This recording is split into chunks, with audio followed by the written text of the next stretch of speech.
Un homme qui n'ira pas au bout de lui-même, qui se dirait athée, se priverait de cette dimension de profondeur et ne serait pas réellement humain. Dieu et l'homme sont unis indissolublement. Les moines précisaient Dieu et l'homme dans le Christ sont unis sans confusion et sans séparation.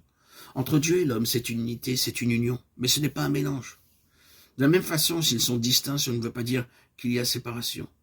Ce qu'on appelle le dogme de Chalcédoine, Jésus-Christ est vraiment Dieu, vraiment homme, sans confusion, sans séparation, peut être approché un peu comme un ko en japonais, c'est-à-dire une formule dans le langage humain, mais qui désigne quelque chose qui est au-delà du langage.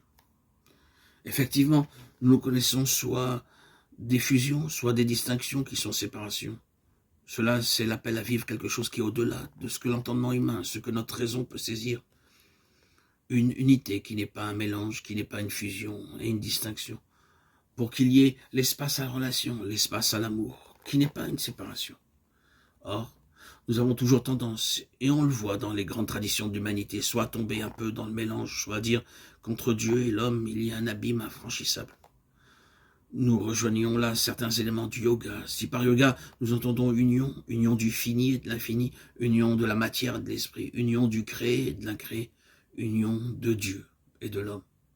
On pourrait dire, c'est peut-être un peu osé, que Jésus-Christ est tout homme appelé à sa suite à revivre cette expérience théandrique, cette expérience de divinisation.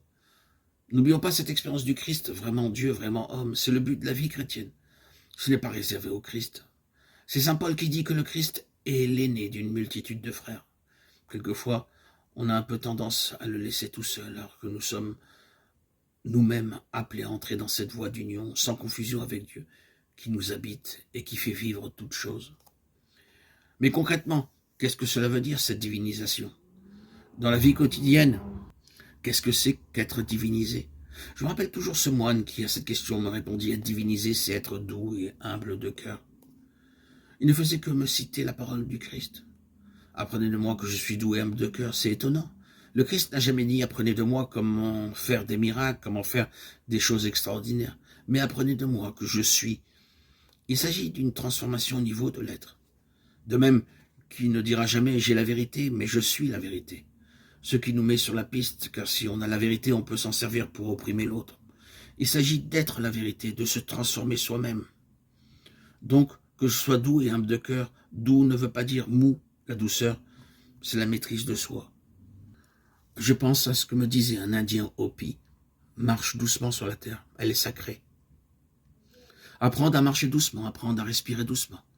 Dans cette douceur, nous devenons réceptifs aux êtres et aux choses. La douceur, c'est cette capacité d'accueil. La première béatitude est: bienheureux les doux, ils posséderont la terre. Être doux, c'est toute une transformation dans notre attitude, dans notre façon de voir les choses, de les recevoir. De la même façon, voyons ce qu'est l'humilité. Parfois, on voit dans ce mot quelque chose d'un peu niais, quelqu'un qui se met un peu en dessous de ce qu'il est. Je vous rappelle ce que disait Thérèse d'Avila. L'humilité, c'est la vérité. L'humilité, c'est être ce qu'on est. Vous connaissez l'étymologie du mot humilité? C'est le mot humus, qui veut dire la terre.